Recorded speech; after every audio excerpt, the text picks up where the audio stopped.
Hello and welcome back to another episode of Fully Booked, the Hidden Gems author podcast, in which Craig Touch, myself, Roland Hume, chat some of the interesting figures and leading lights of this crazy industry we're in of writing and self-publishing. Today, we are very, very excited to welcome an absolute creative powerhouse, a writer and daydreamer, Rune. Thank you so much for joining us. You have wonderful glasses. I love all the artwork behind you. You describe yourself as I don't know, in your statement era. So I can't wait to hear all about it.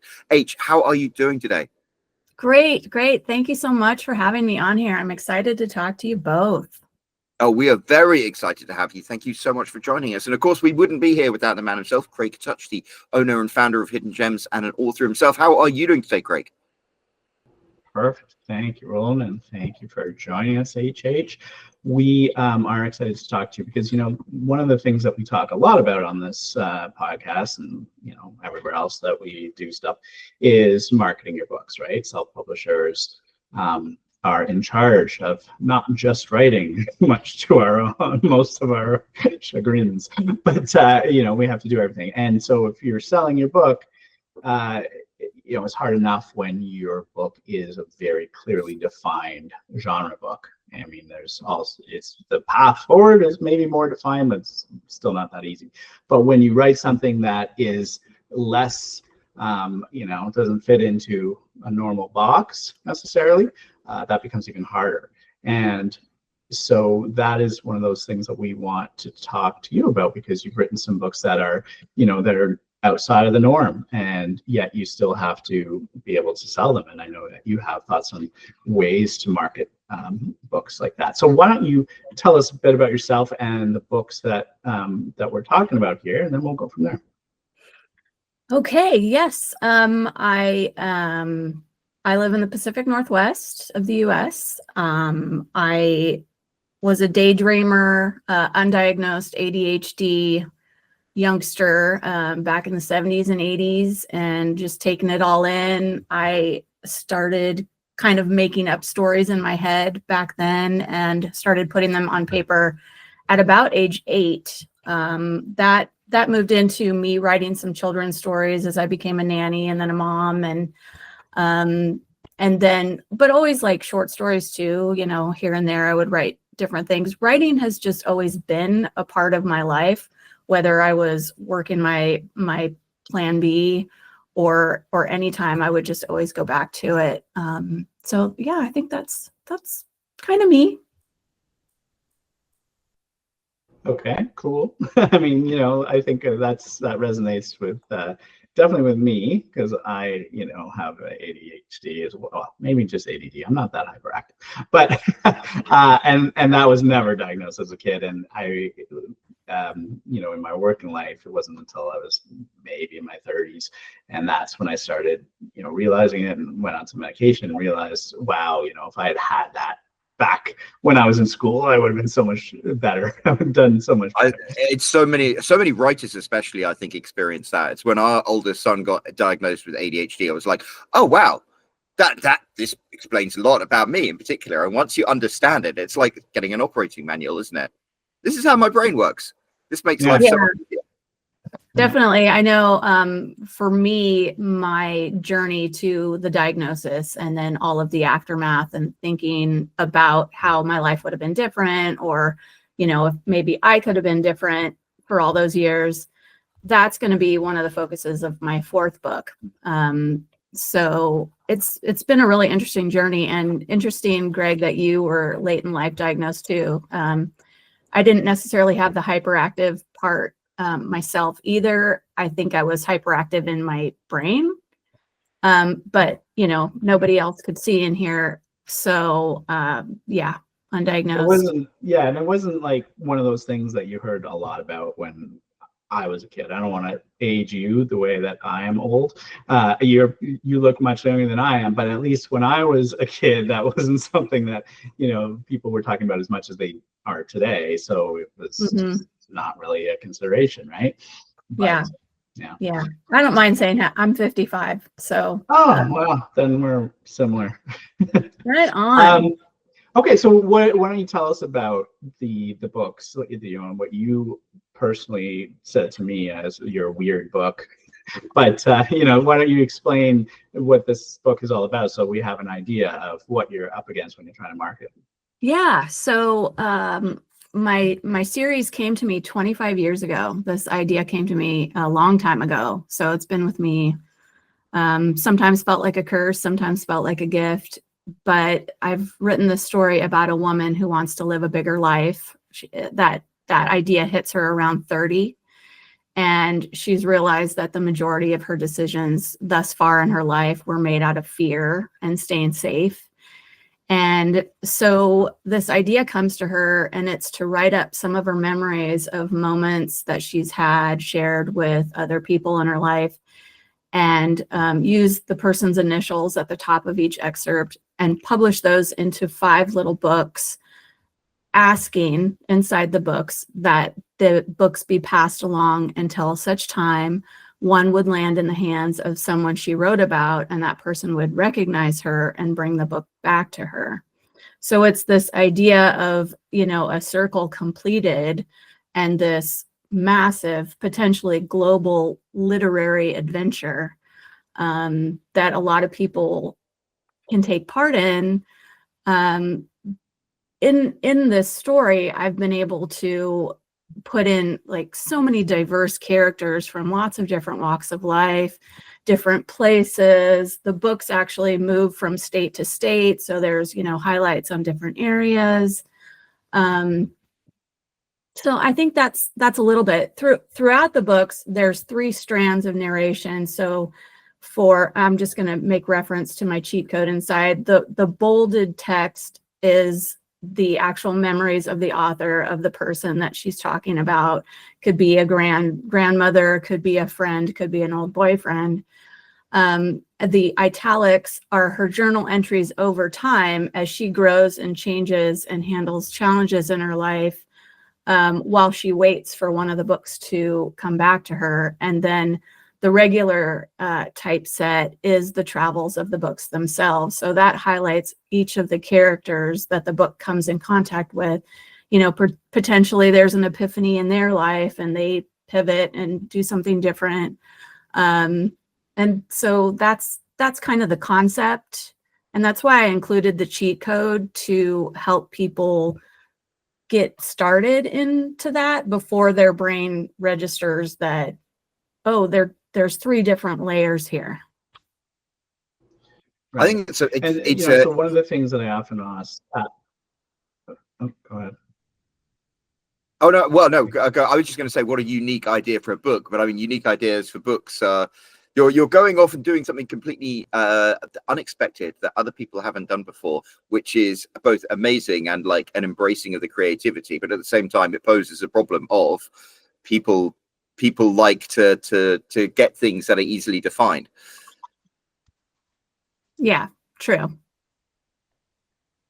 And so all I was going to say is that we often when we're talking to authors about the marketability of their book, or sort of I guess when if I do a consult with an author and they want to talk about what to do with their book in terms of selling it, the first question I ask them is whether or not they are writing the book to make a living. They want to be a writer and do this full time, and this is how they're going to support themselves, or if they're just trying to tell a story that they really want to get out there, because that's valid as well, right? It's not everyone is on the same path.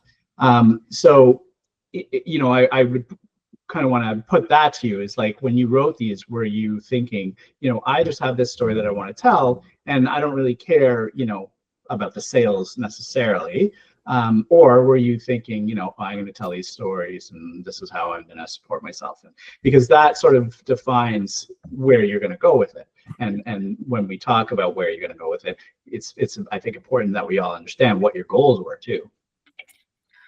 Yeah, I think originally I wasn't thinking about the financial part of it. Like, I didn't go into it thinking, oh, this book is going to, I'm writing to market. That was never a thought in my brain, which has been, reinforced by all these agents that said no, and, all these different opportunities where it didn't fit into the box. So I didn't get offers that way. So I understood that it was different and it would be harder, but I think I have to get this story out of me. Like, it feels like an alien inside, from the movie. Like I have to. And other stories have kind of, hey, maybe pay attention to me. And it's always been like, nope, I've got to do this. What comes is what comes, and great. And yeah, I got to do it. So yeah. And I mean, that's the big problem, right? Is when you're trying to sell it more traditionally to publishers and to agents and all that stuff.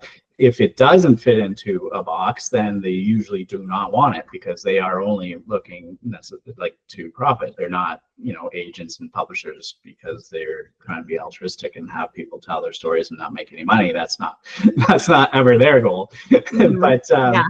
But it's okay if it's ours, right? So, but that doesn't necessarily mean you can't do well with that, right? I think that's what self-publishing has taught us, is that there is a market for books, even though there wasn't already a big market for them. That doesn't mean that there was no demand for them. And that's what publishers are maybe realizing now, is subgenres that have come about because of self-publishing that they would never have taken their chances on are now popular. So okay, so here you are with these things, and they're hard to define compared to other books. So what was your plan then of getting them out there? I mean, I've tried to go the usual routes, Goodreads giveaways, Facebook ads. I haven't done too much with the Amazon ads. I think you had somebody, I didn't write her name down, but she was talking heavily about the Amazon ads. And I know there's like so much to learn first, it's like mind-boggling, all this stuff. But I almost feel like me and my, I don't know, ability to go around the rules or whatever, it has given me license to think outside the box marketing wise as well. So one of the things that I did is I have some limited edition trackable versions of these books. So inside each of those, there's a QR code that links to a form where people can plug in where they found the book, where they put the book, where they're located. And so that map, once we have more data, will become this interactive map on the website. So people can say, oh, what? And then they'll look at it and go, this book has been to Ireland and, Africa and, Portugal, all these different places. So that's something that I'm very excited about. And I think it teases back to the idea of the story, and also makes it feel more like a game and kind of an adventure for people. So it's giving me the ability to really play within this whole system, that's kind of been set up in a certain way. I rather like it, because the with modern publishing is amazing, and I've 90% of the books I've sold have been ebooks, because I write in romance. But there is something amazing about having a physical copy of a book in your hand, and then to think that physical copy of the book has gone on an adventure itself, a physical adventure. People have picked it up and read it and scanned it, and so you can track that book's physical journey. Is amazing. I mean, I'm always love getting old secondhand books. My house is completely filled with them, because every book there that's physically there has had a journey, a lifetime's journey to reach my bookshelf. And you think, wow, you can track your own book's journey. Yeah, it's fun. It's really fun. Because we each get different things from books too. So just the circle of influence is really cool with books. So does that mean you're trying to focus your sales on the paperback version rather than the ebook? I definitely have a note on the retail pages that the physical book has the ability to write your name, whereas the ebook doesn't. I don't make any kind of judgment towards people who prefer to read ebooks. I have both as an option. It's just one of the perks, I guess, of the physical copy. Yeah. So, but I haven't done a hardback, and honestly, I thought about doing a large print just because of my my own eyes. So Well, I listen, feel I like mean, people would appreciate that. large print makes sense when you look at the market for it, if you think that the market for it is an older crowd. And I think that the people in more of our generation and older are more likely to be sticking to physical books than the younger generation, right? So yeah, I mean, if your goal is to sell the paperback, then I think a large print probably makes some sense. But I mean, you also probably want to, like, if your paperback right now, is that through Amazon, or did you do it through? I did it through Amazon and also Ingram Spark. Yeah, so Ingram will allow you to push I'm kind that of out. Okay. I went wide. I've met so many amazing people along this journey, and a couple of people in particular. Can I say their names? I mean, Well, it depends what you're going to say about them. Oh, I like them. I like them. Oh, good. That's good. I mean, if you're Positive gonna things. say, I met this person and they were a complete. Oh, Yeah. no. These are really good people. So just resources. MK Dockery, she's a fantasy author. She's been a big help in me learning how to do this, start my own publishing company, and just really pull me through the process and be there for questions. And then Ellie Alexander, who's a cozy mystery author. Most of her success has been in traditional publishing. And I hired her as a coach to help me through a bump. And it was originally, when I was writing these books, not only was I writing the three strands, I was also writing them all together. So you would bounce from, like diary entry and memory to book 5 to book 4 to book 3.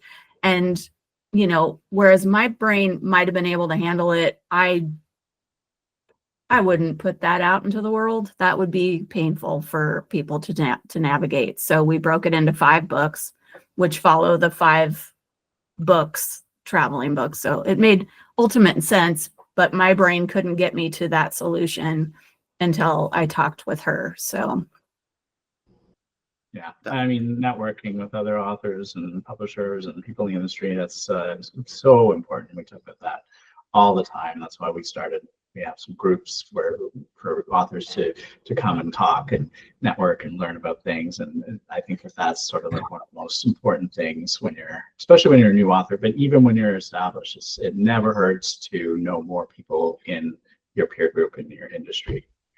I mean, Craig and I often say that sometimes we're having conversations that just, I call them muggles, don't understand. If you're not a writer and you're not actually publishing and you're not doing this, you just don't get it. And it's like so nice when you talk with writers who get it, especially when they're writers who have reached a certain level and they publish books and, they have a fan base and stuff. They understand what this crazy thing we do is. And wherever they are in their journey, whether they're at the same level as you, whether they're just starting out or whether they're like massively successful, it's like you speak the same language. Definitely. And we all understand that our brain is actually split between our regular life and then our writing life, our characters and what we're thinking about them. We're always looking at people that we see in public and taking note of how they look or how they act and, potentially making it and putting it into a character. It's pretty fun. Yeah.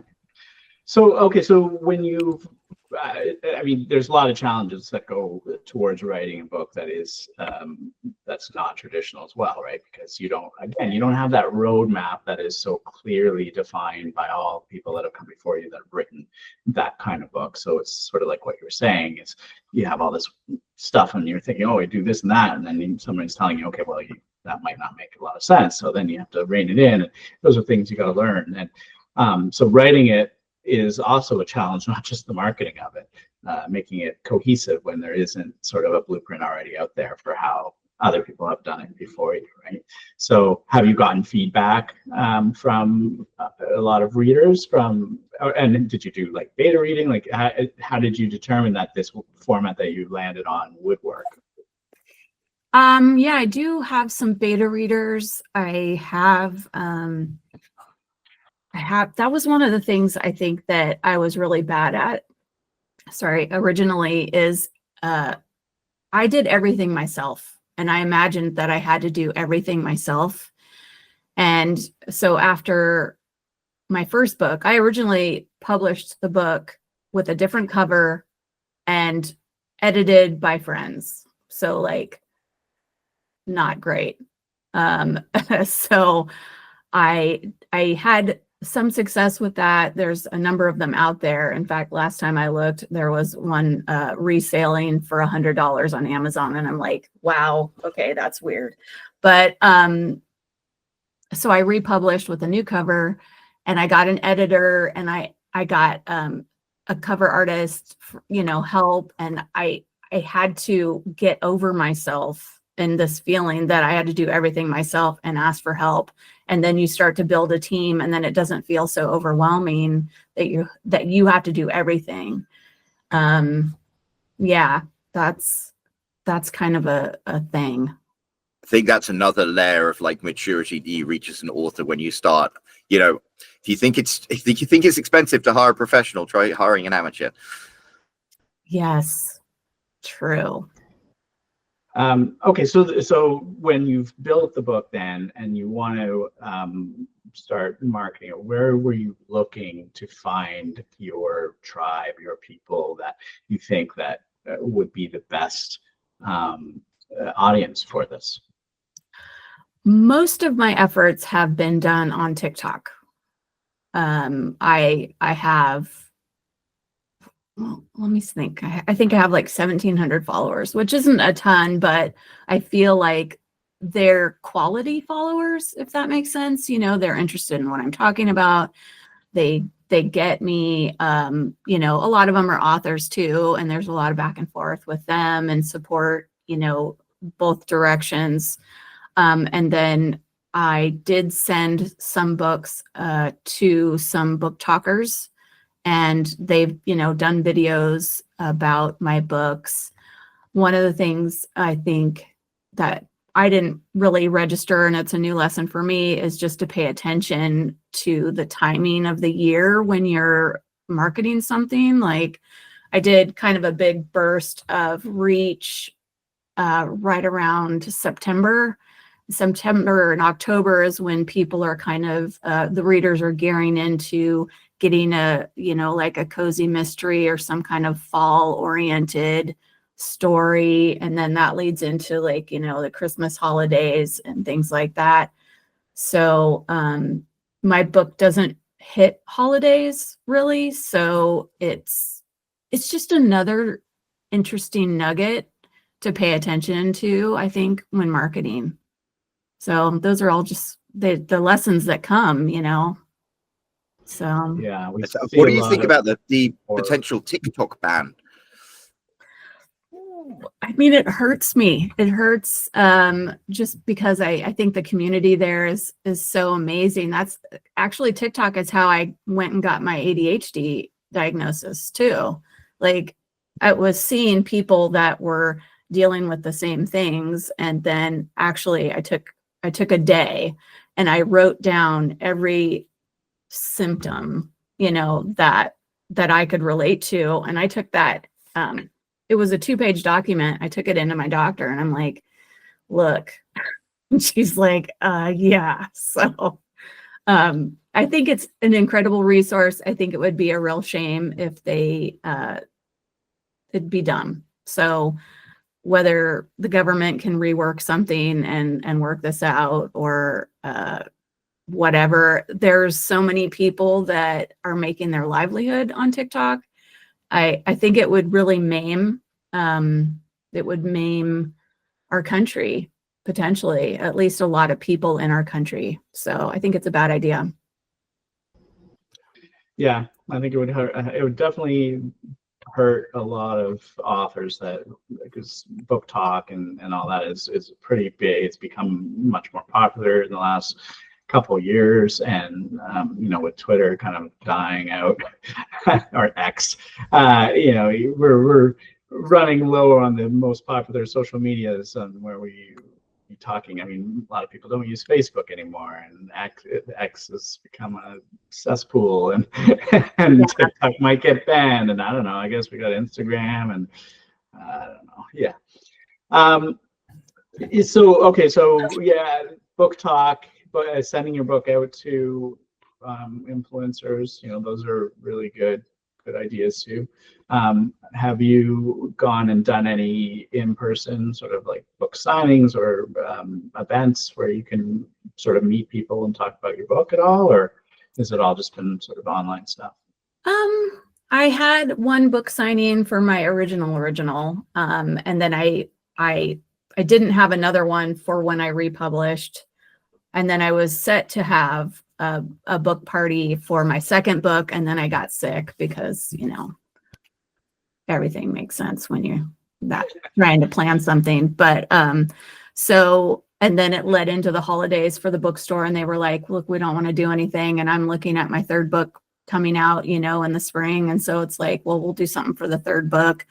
I'm totally open. I would love if you have any insight on how I can get in touch with actual book clubs where I could, have a conversation with the people after they read the book. I'd love to do that. I'm open, to what comes. And I think with this publicist, me getting with Lauren Hathaway, I think she's going to find me some gigs, and I'm excited about that. Yeah, I think when you have a book like this, getting into as many different places as you can so that you can get a handle on where the people are that really resonate. It's always hard with a book that is in a more, I guess, a general category. Like, well, I find that with our ARC service, where we have general fiction, general nonfiction, and self-help and stuff like that. There's a lot of people that are signed up, but every book in those categories only appeals to a very small subset of the people in there. If you've written a book about parenting, then it's only the people that are interested in that genre and interested in parenting and want to read a book about it. That subset just keeps narrowing down the audience.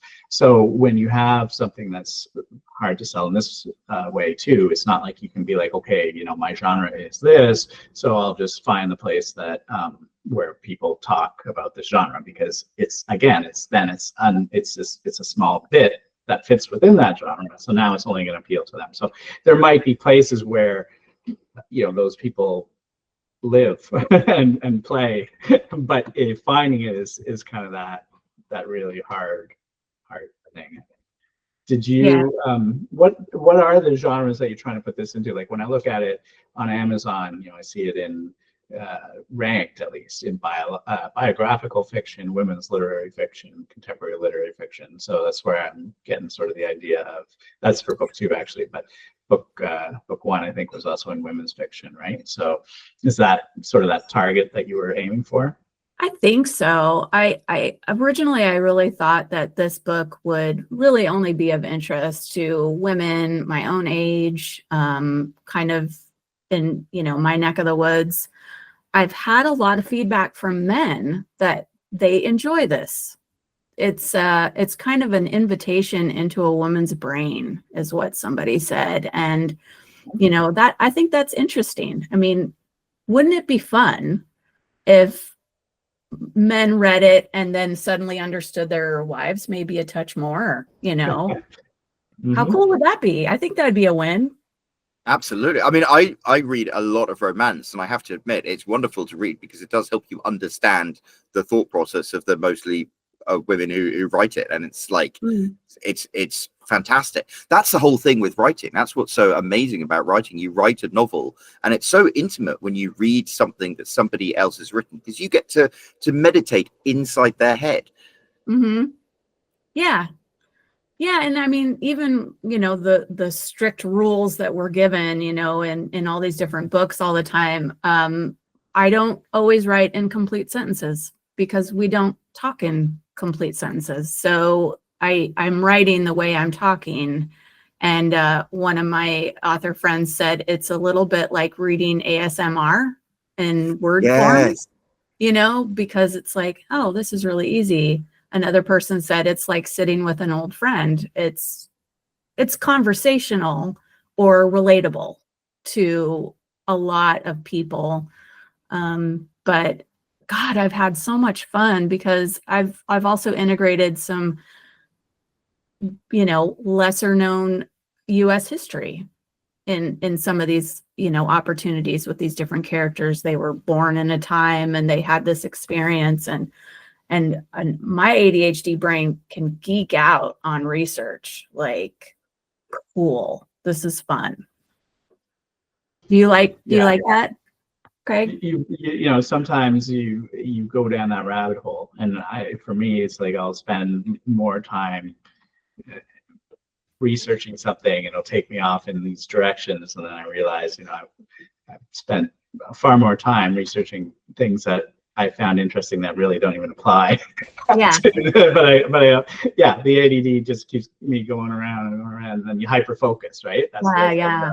the Totally. ADHD. People think, oh, it just means you're all over the place, and then when you sit and you're doing something and you're really focused, they're like, oh, you don't have ADHD. Look how focused you are. That's the hyper focus part of it, right? Mm-hmm. So, you know, a lot of times I'll, you know, in the house here, somebody will be doing a puzzle, and I'll walk by the puzzle, and then I'm just like, I gotta get it all done.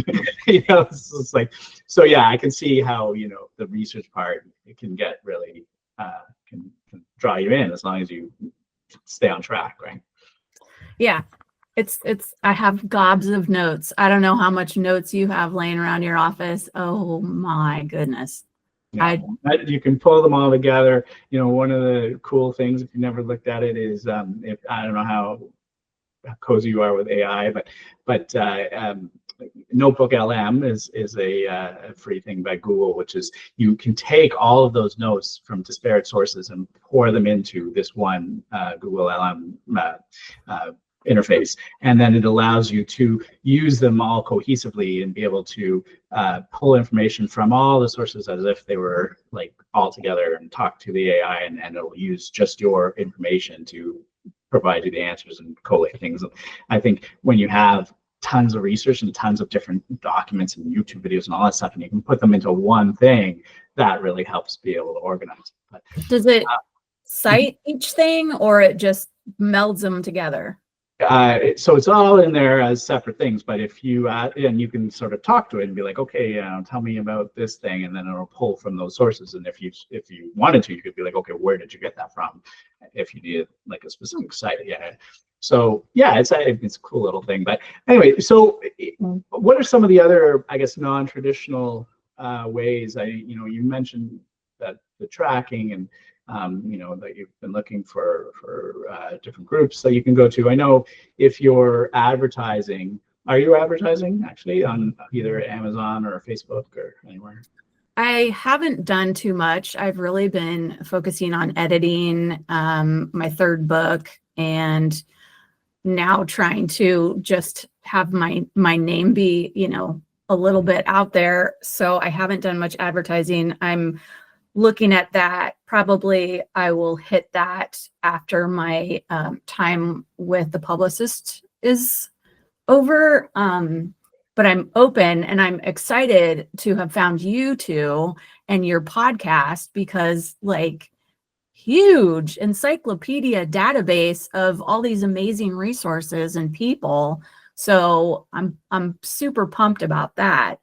I'm gonna work on that. As far as like my next non-traditional kind of marketing thing, I'm going to start a Kickstarter to get my books made into audiobooks, because I'm an audiobook lover, and I did another lesson, don't you hate this? But I tried to have a sound booth in my basement, and I hired a guy to come and record me, and I was going to read the author parts, and then I was going to have, friends or people be the characters. But yeah, so this Kickstarter is going to be, I would love, here's the dream.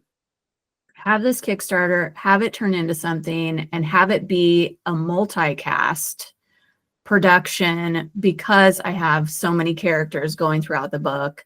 And then it would allow me to highlight all these independent narrators that I've connected with on TikTok.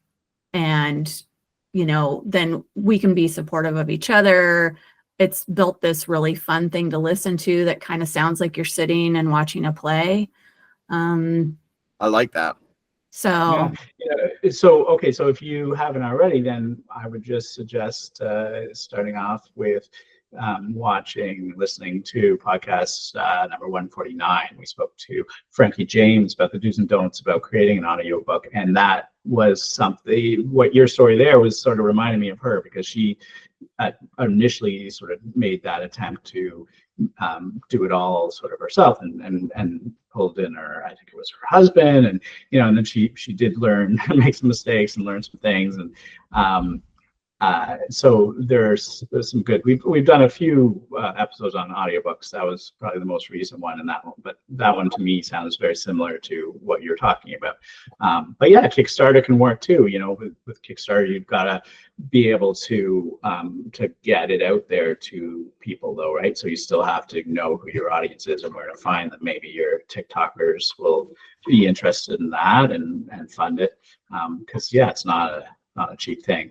I was thinking though, in terms of your advertising, when you're also looking at sort of where to advertise and sort of where to find the readers, sometimes you can look at the Ocelots on your book to see what people that liked your book, what else they read.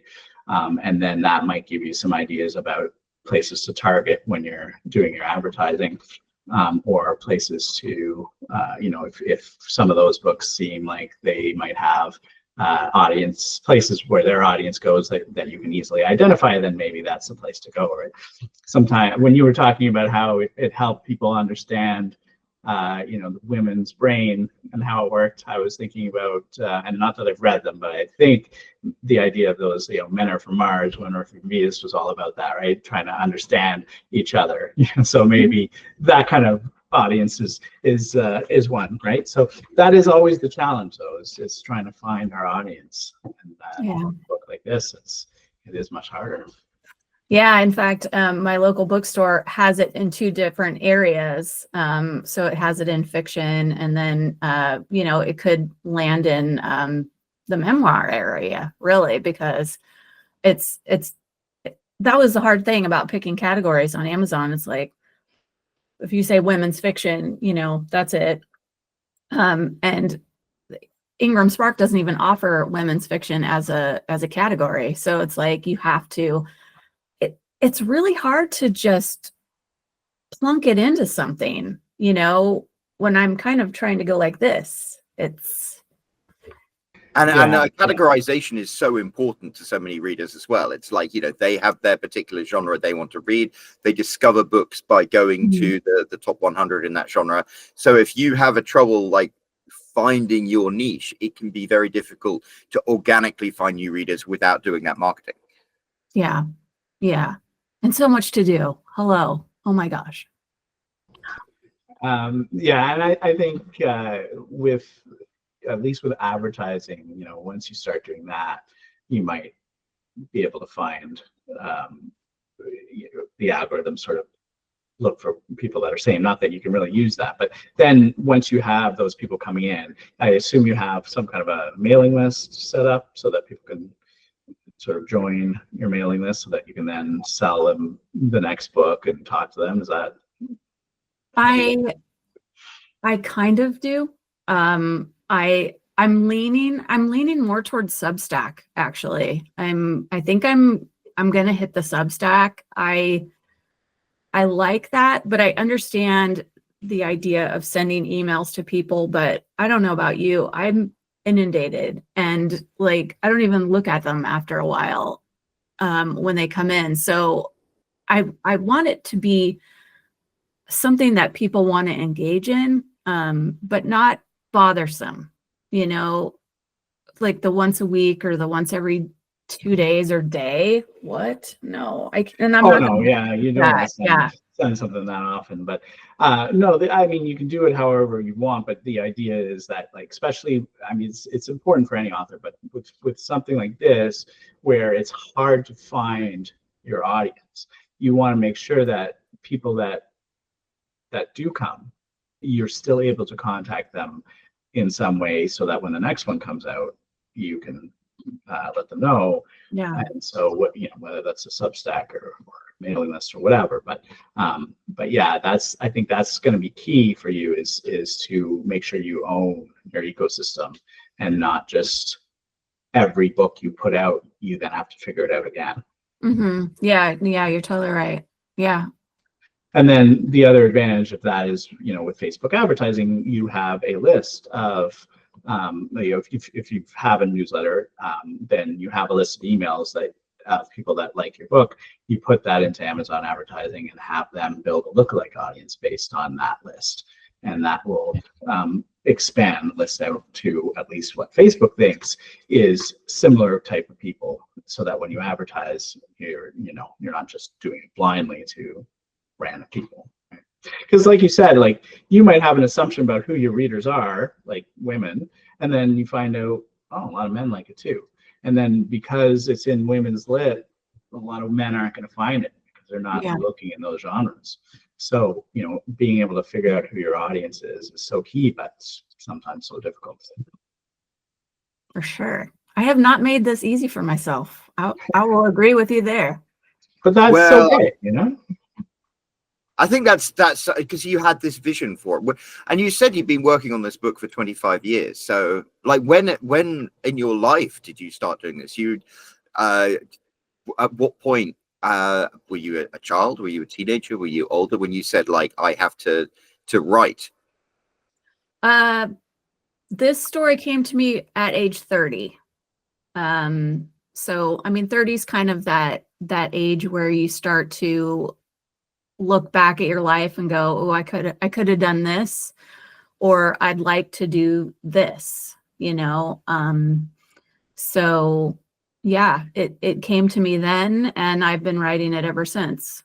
And honestly, I'm fine with the fact that it's taken as long as it has, because it's developed into something that I'm really excited about and proud of.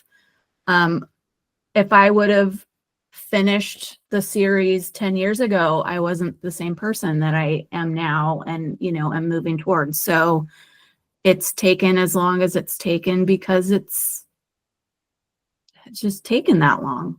And yeah, I didn't think I was a patient person, but apparently I have some in there. Well, that's the way you become a writer, is to be a patient person. You just keep Yeah. going. I love that though, because it isn't one of the fun things about reading stuff you wrote at an earlier time in your life. You're like reading something written by someone else because you were someone else at that point. Definitely. Yeah. Well, I think that you, like you said, you haven't made it easy, but that I don't think anyone thinks writing is necessarily easy, except for those people that sit on the sidelines and judge readers or writers and say, oh, what an easy life you have. You sit around at home and just write things down. But unfortunately, it's never quite that easy. So, yeah. Oh, well, I was going to say we're coming up to the top of the hour. But one thing that I think I wanted to ask you was, there are going to be people listening to this who find what you've said very inspirational, because I think when I talk about books and publishing, I'm always like, oh, you know, you've got to follow the path, find your audience, and follow a certain conventional path towards success. You've definitely chosen the path less traveled. But what advice do you have for people listening to this who might be inspired to go there, to forge their own path the same way you have? I think my biggest advice would be to listen to your heart. I'm all about hearts. My publishing company is called Heartfinder Media. It's listen to the voice inside that tells you to just do it, rather than all the people that are going to tell you how hard it's going to be, or that you'll never see success, it's not going to work out for you. I listened for way too long to the people who told me that I couldn't do it when I sure as hell could have. Yeah, isn't that true? So many people telling you can't do it, and then, quietly in the background, if we have the patience, we get it done anyway. Yeah. So, Craig, before we wrap things up, do you have any final questions for H? No final questions, but I do agree. Success is defined differently for everybody, and so when somebody says you won't find success, well, maybe it depends on how you define it, right? Maybe just finishing the books is a success in your eyes, whereas maybe they're thinking, well, if you don't sell 1 million copies, you're not successful, right? So it doesn't, you can't really listen to people like that, and you shouldn't really, right? Because it's just yourself that you have to answer to at the end. So, but yeah, thanks for coming on. I mean, this has been really a great understanding of your journey, and there's a lot of authors out there that you want to be able to write something, even though people are saying to them, "Oh, don't do it. That's not never going to sell." And that doesn't mean anything. First of all, they don't know, and second of all, maybe that's not the most important thing to you, anyways. And you just have a story that you want to tell, and then tell it and see what happens. Right? You'll feel better about yourself, and I'm sure you do. Right?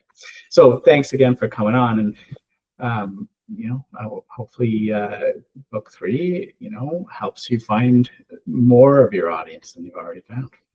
Thank you. So, yeah. Where can people find your books, find out more about you, everything like that? Let them know. So my books are available on Amazon. They do pop up on the Barnes and Noble, retail sites, different bookstores. I have found that because the name is Find Me, there's a lot of other named books, in that area.